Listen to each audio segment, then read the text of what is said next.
প্রিয়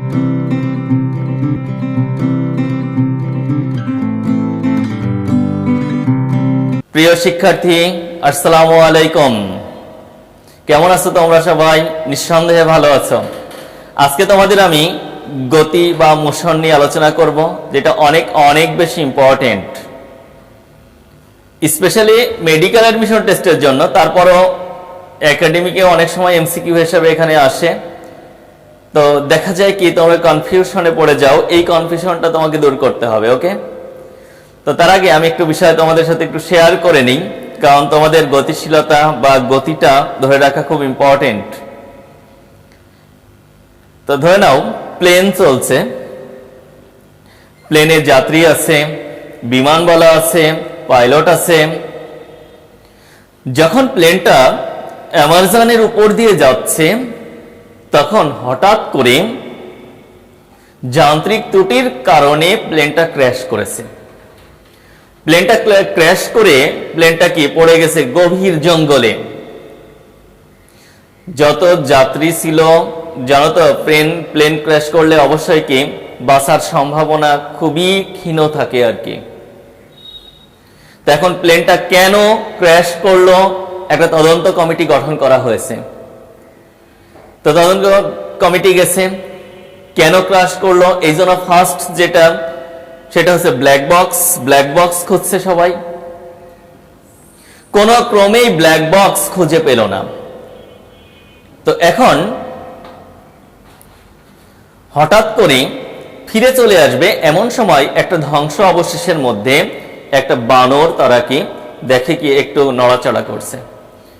খালি হাতে ফিরে যাব, বানরটাকে নিয়ে যায় যদি কোনো তথ্য পাওয়া যায়। এসে তো বিধিবাম, তার মানে বানর তো মানুষের ভাষা বোঝে না। কি করা যায়?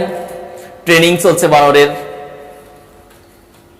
দীর্ঘদিন ট্রেনিং এর পর বানর এখন মানুষের সেন্স, হিউম্যান যে সেন্স, এই সেন্সটা বুঝতে সক্ষম হয়েছে। অর্থাৎ বলতে মানে ইশারায় বলতে পারে আর কি। তো এখন তদন্ত কমিটি বানরকে কি জেরা করছে। জেরা করে যেটা বলছে সেটা হচ্ছে, যখন প্লেনটা ক্র্যাশ করে ওই সময় কি তুমি প্লেনে ছিলা? বানর তখন মাথায় এইভাবে নাড়ে, হ্যাঁ, তার মানে প্লেনে ছিল। তখন জিজ্ঞাসা করছে যাত্রীরা কি করতেছিল? বানর তখন এইভাবে দেখায়, তার মানে যাত্রীরা ঘুমোতেছিল। তাকে জিজ্ঞাসা করা হয় বিমানবালারা কি করতেছিল? তখন বানরটা এইভাবে দেখায়, তার মানে বিমানবালাগুলোও কি ঘুমোতেছিল। পাইলট কি করতেছিল? তখন বানর কি এইভাবে দেখায়, তার মানে পাইলটও ঘুমাতেছিল। তখন জিজ্ঞাসা করে প্লেনটা কে চালাতেছিল? তখন বানর তখন এইভাবে দেখায়, তার মানে কি সে নিজে। বানর যদি প্লেন চালায় তাহলে কি গন্তব্যে যাওয়া যাবে? গতি ঠিক থাকবে? অবশ্যই নয়। তো আমাদের এখানে একটা শিক্ষা আছে, তোমার লাইফের এই যে জার্নি শুরু হয়ে গেছে, এই জার্নির পাইলট কিন্তু তুমি নিজেই। সুতরাং তোমাকে কি সঠিক গতি রেখে তোমাকে এগিয়ে নিয়ে যেতে হবে তোমার গন্তব্যে পৌঁছানোর জন্য। ক্র্যাশ করা চলবে না। ওকে, সুতরাং গতি ঠিক করো। চলো আমরা কি আজকে আমরা সেই গতিতে উঠে যাই। ওকে, আচ্ছা, স্টার্ট। ফার্স্ট আমরা শুরু করতে পারি গতি বা মোশন। এগুলো তোমরা ছোট্ট কাল থেকে পড়ে আসছো, এটা না পড়লেও হয়, তারপরও ক্ষুদ্র তো অবজ্ঞা করা যাবে না। ওকে, কারণ মেডিকেল অ্যাডমিশন টেস্টের জন্য অনেক অনেক বেশি ইম্পর্টেন্ট। তুমি যখন কোশ্চেন অ্যানালাইসিস করবা বিগত সালগুলোর জন্য, আমি এখানে মেডিকেল লিখে রাখলাম। ওকে, অনেক ইম্পর্টেন্ট এখানকার এক্সাম্পল। তো গতি কাকে বলে এগুলো তোমরা জানা আছে। পারিপার্শ্বিকের সাপেক্ষে বস্তুর যে অবস্থানগত পরিবর্তন বা অবস্থানের পরিবর্তন, সেটা হচ্ছে কি গতি বা মোশন, রাইট? তো এখন ইম্পর্টেন্ট এর ক্লাসিফিকেশন। এই ক্লাসিফিকেশনগুলোর যে এক্সাম্পলগুলো আছে, এই এক্সাম্পলগুলো থেকেই কোশ্চেন হয়, সেটা তোমাদেরকে অবশ্যই জানতে হবে এবং জেনে রাখা ভালো আর কি। তো গতি কয় ধরনের? 5 ধরনের। যথা ফার্স্ট 1 নং চলন গতি। ওকে, এর ইংলিশ নেমগুলো আমাদের জানতে হবে, কারণ কখনো কখনো এই নাম ধরেই কি ঢাকা হয় আর কি, ট্রান্সলেটরি মোশন। চলন গতি, বুঝতেই পারছো চলন গতিটা কি, চলমান বস্তুর গতি। ওকে, ডেফিনেশনটা তুমি অত বেশি না জানলেও চলবে। তো চলমান বস্তুর গতি হচ্ছে চলন গতি। তো এই যে চলন গতি, এই চলন গতি আবার কয় ধরনের? টু টাইপস, দুই ধরনের। যথা এই দুই ধরনের কি কি?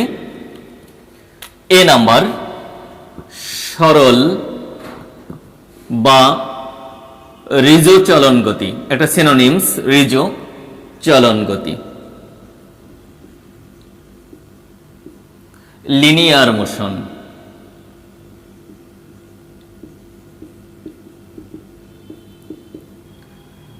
এই সরল চলন গতিগুলো আবার কেমন?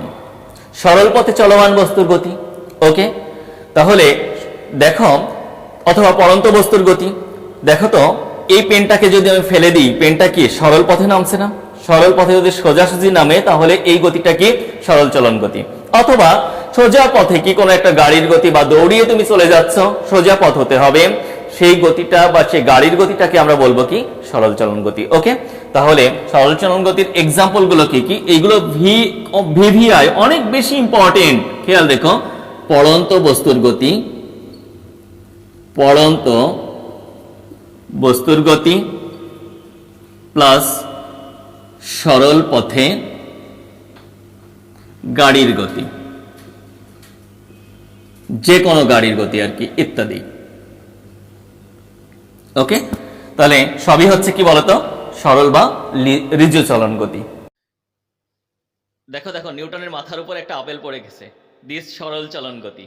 ওকে, আবার দেখো সোজা পথে একটা গাড়ি চলছে, সরল চলন গতির এক্সাম্পল। এবার বি নং বক্র চলন গতি। ওকে, কার্ভিলিনিয়ার মোশন, বক্র চলন গতি। তাহলে বাঁকা পথে চলতে হবে, বক্র মানে বুঝে ফেলেছো, আঁকা বাঁকা পথ, রাইট? আচ্ছা, এর ডেফিনেশন দরকার নেই, আঁকা বাঁকা পথে কোনো বস্তু গতি হচ্ছে কি বক্র চলন গতি, রাইট? আচ্ছা, এক্সাম্পল লিখতে পারি, আঁকা বাঁকা পথে গাড়ির গতি,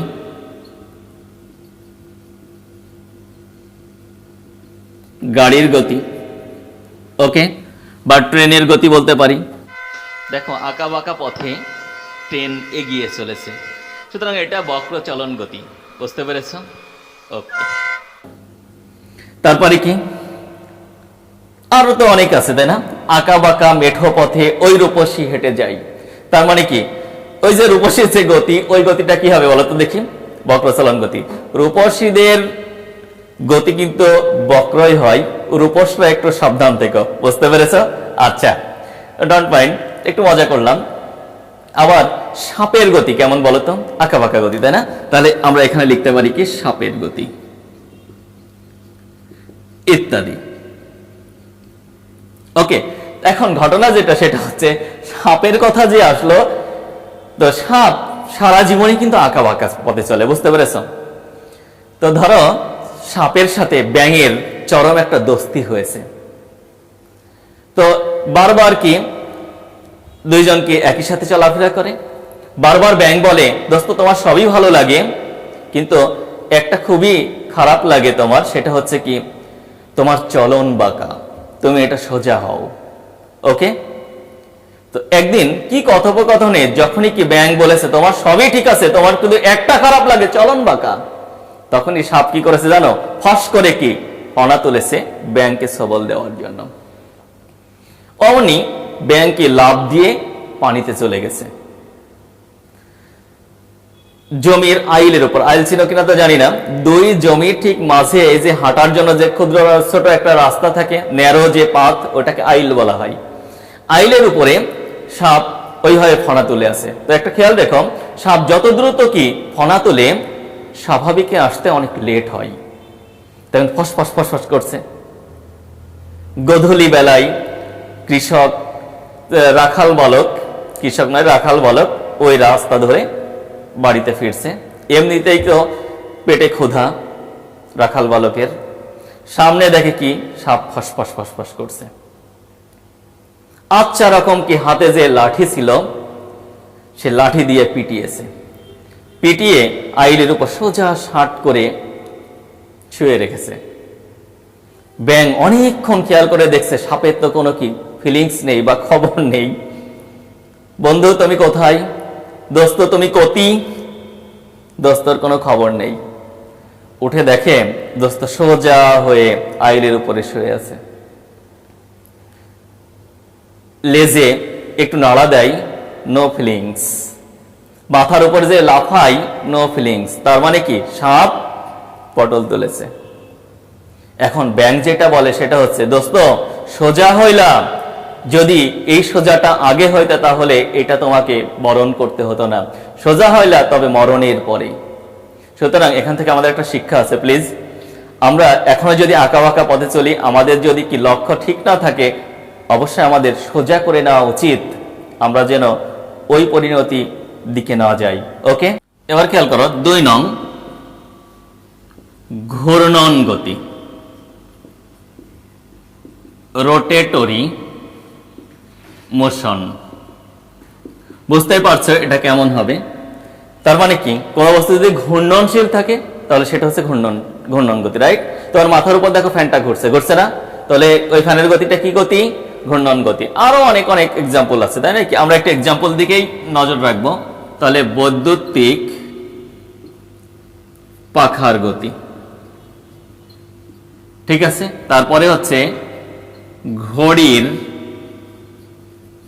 কাটার গতি, তারপর লাটিমের গতি ইত্যাদি, সবই হচ্ছে ঘূর্ণন গতি।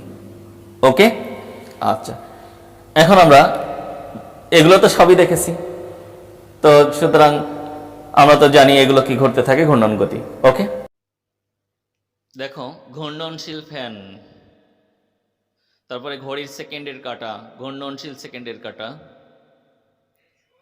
আবার দেখো লাটিম ঘুরছে, সবই ঘূর্ণন গতির অন্তর্ভুক্ত। ওকে, এবার দেখো 3 নম্বর হচ্ছে চলন ঘূর্ণন গতি,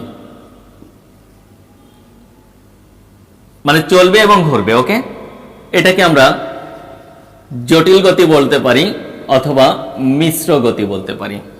ওকে, তাহলে এটা হচ্ছে ট্রান্সলেটরি বা কমপ্লেক্স মোশন, তার মানে চলবে এবং ঘুরবে। ওকে, চলমান সাইকেলের চাকা, চলমান গাড়ির চাকা, এই ধরনের গতিশীল যে বস্তুগুলো আছে তাদের ক্ষেত্রে কিন্তু এই গতির অন্তর্ভুক্ত হয়। তাহলে এক্সাম্পলগুলো আমরা একটু খেয়াল রাখি। চলন্ত গাড়ির বা সাইকেলের চাকার গতি, ওকে, প্লাস পৃথিবীর গতি ইত্যাদি চলন ঘূর্ণন গতির এক্সাম্পল। ঠিক আছে, দেখো সাইকেল চলছে, চাকা ঘুরছে এবং সামনে এগিয়ে যাচ্ছে। আবার পৃথিবী দেখো নিজ অক্ষের চারদিকে ঘুরছে, আবার সূর্যের চারদিকে ঘুরছে। ওকে, সুতরাং চলন ঘূর্ণন বা জটিল গতির উদাহরণ। এবার খেয়াল করো পর্যাবৃত্ত গতি, পিরিয়ডিক মোশন।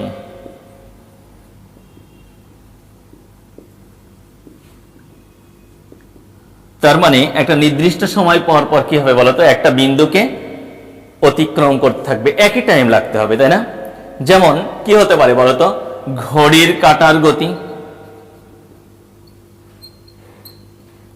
দেখো আমরা কিন্তু কনফিউশনে চলে যাচ্ছি, তাই না? কি ঘড়ির কাঁটার গতি কিন্তু আগে আমরা লিখেছি, ওটা কিন্তু ঘূর্ণন গতি, আবার কি পর্যাবৃত্ত গতিও হয়, রাইট? ঘড়ির কাঁটার গতি, সূর্যের চারদিকে পৃথিবীর গতি। যদি শুধু পৃথিবীর গতি বলে তাহলে অবশ্যই কি হবে, মিশ্র গতি, বুঝতে পেরেছো? কিন্তু যদি কি সূর্যের চারদিকে পৃথিবীর গতি বলা হয়, দেখো একবার ঘুরে আসছে, তাই নয় কি, 365 ডেজ টাইম লাগে, তাই নয় কি? ওকে, তাহলে সূর্যের চারদিকে পৃথিবীর গতি এবং সিলিন্ডারে পিস্টনের গতি। গাড়ির ইঞ্জিনের মধ্যে গ্যাস সিলিন্ডার গুলো থাকে, ওই গ্যাস সিলিন্ডারে পিস্টন যে চক্রাকার আবর্তিত হয়, ওঠানামা করে, ওই জায়গায় কিন্তু চক্রাকার আবর্তিত কন্ডিশনের কারণে ওঠানামা করে, সেক্ষেত্রে ওই গতিটা হয় কি পর্যাবৃত্ত গতির উদাহরণ ইত্যাদি। ওকে, আচ্ছা, ঘড়ির কাঁটা একবার যদি টোটাল চক্র দেয়, দেখো সেকেন্ডের কাঁটা, তাহলে সেটা পর্যাবৃত্ত হবে। ওকে, পৃথিবীর চারদিকে সূর্যের চারদিকে যে পৃথিবী ঘুরছে, এটা পর্যাবৃত্ত গতি হবে। ওকে, দেখো একবার চক্র দিয়ে দিয়েছে। আবার দেখো সিলিন্ডারে দেখো কন্টিনিউ কি পিস্টন ওঠানামা করে। সর্বলাস্ট খেয়াল করো, স্পন্দন বা দোলন গতি। ওকে, অসিলেটরি মোশন,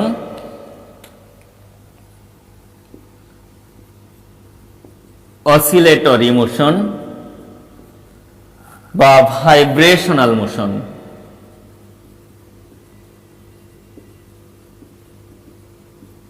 ভাইব্রেট করবে। ওকে, কেমন ধরনের, অর্থাৎ এই গতিটা কেমন, পর্যায়কালের অর্ধেক টাইম একদিকে, বাকি অর্ধেক টাইম অন্যদিকে, রাইট? যেমন দোলনা। ওকে, কাঁদে না কাঁদে না, ও কাঁদে না, তার মানে কি এটা নয়, কিন্তু দোলনা, শুধু দোলনা আর কি, দোলনার গতি আমরা বলতে পারি। তো এর এক্সাম্পল গুলো অনেক অনেক ইম্পর্টেন্ট, এগুলো আমাদের জানার দরকার। স্প্রিং এর গতি, স্প্রিং এর গতি। ওকে, এটা হচ্ছে অসিলেটরি মোশন। আমরা যখন অষ্টম অধ্যায় পড়ব তখন কিন্তু এই সম্পর্কে বিস্তারিত পড়ব। সরল দোলকের ববের গতি। ওকে, তারপরে ঘড়ির পেন্ডুলাম,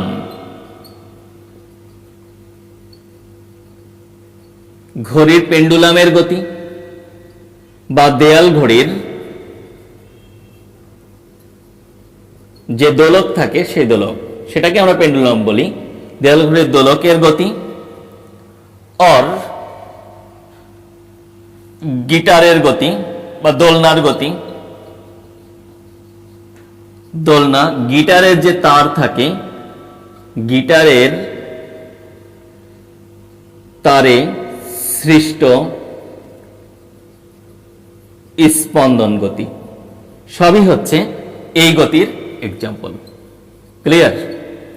ওকে, দেখো স্প্রিং স্পন্দিত হচ্ছে, এটা স্পন্দন গতি। সরল দোলকের বব দোলায়মান, দোলন গতি বা স্পন্দন গতিও হয়। ঘড়ির পেন্ডুলাম দোলন গতির অন্তর্ভুক্ত। দোলনা, গিটারের যে তারের স্পন্দন, সব দোলন এবং স্পন্দন গতির উৎকৃষ্ট উদাহরণ।